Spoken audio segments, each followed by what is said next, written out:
నాయకుడు అంటే నాయకుడే మరి జట్టును విజయ తీరాలకు తీర్చడానికి సహాయశక్తులా కృషి చేస్తూ ఆహర్నిశలు ఈ జట్టు కోసం తప్పించేవాడు, గెలిపించాలని చూసేవాడు.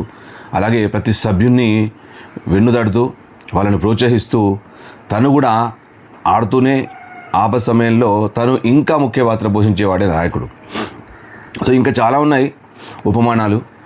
బట్ ఆ నాయకుడే నిన్నటి మ్యాచ్లో ఇంగ్లాండ్ వర్సెస్ పాకిస్తాన్ మ్యాచ్లో మనం చూసాం.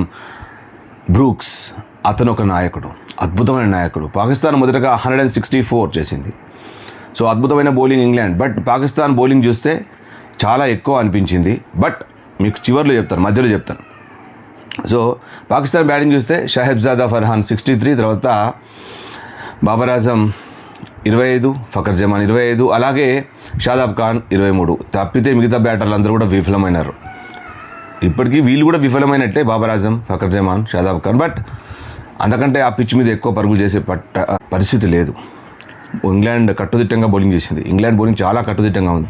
మొదటి మ్యాచ్లో తెలుసు మీకు, శ్రీలంకను ఓడగొట్టింది. తర్వాత మనం అత్యంత ఇంపార్టెంట్ విషయం మనం మాట్లాడుకోవాలి. అతనే బ్రూక్స్. మొదటగా అసలు పరుగులు ఏం ఫస్ట్ బాల్కే వికెట్ పడిపోయింది. మీకు తెలుసు ఫస్ట్ బాల్ వికెట్ పడిపోతే ఎంత ప్రెషర్ ఉంటుందో. అలాంటి ప్రెషర్ను తట్టుకొని ప్రతి బాల్ని ఆచితూచి కాకుండా బాదడం మొదలుపెట్టాడు. ఎక్కడ కూడా పొరపాటు లేదు. స్ట్రేట్ బ్యాట్తోనే షాట్ కొట్టాడు. ప్రతి షాట్ కూడా అద్భుతమైన రీతిలో సంధించాడు. ఫీల్డర్లకు అందకుండా తక్కువ ఎత్తులో డ్రైవ్ చేస్తూ, అలాగే లాఫ్టర్ డ్రైవ్ చేస్తూ అద్భుతమైన పుల్స్, హుక్స్, అలాగే కట్ షాట్స్ తోటి కూడా చక్కగా పరుగు సాధించాడు. కొట్టాల్సింది 165, తను కొట్టింది 100 రన్స్. 100 చివరిలో 10 రన్లు కొట్టాల్సిన టైం లోపల బ్రూక్స్ అవుట్ అయిపోయాడు. మిగతా ప్లేయర్లు పూర్తి చేశారనుకోండి. బట్ ఇది ఒక వీరోచితమైన ఇన్నింగ్స్. పాకిస్తాన్ బౌలింగ్ అద్భుతం. షహీన్ ఆఫ్రిది 3 వికెట్లు తీశాడు. మిర్జా ఒకవైపు, అలాగే బౌలర్లు ఉస్మాన్ తారిక్, షాదాబ్ ఖాన్ అందరూ కూడా చక్కగా వేస్తున్నారు. బట్ నిన్న మ్యాచ్లో ఒక్క ఉస్మాన్ తారిక్ చాలా చక్కగా వేశాడు. షహీన్ ఆఫ్రిది కూడా బ్యూటిఫుల్ బౌలింగ్ చేశాడు. బట్ మిగతా వాళ్ళందరూ కూడా మొహమ్మద్ నవాజ్ వేశాడు, కానీ చివరిలో వేశాడు, ఆకట్టుకోలేకపోయారు. బట్ నాయకుడు అంటే బ్రూక్స్.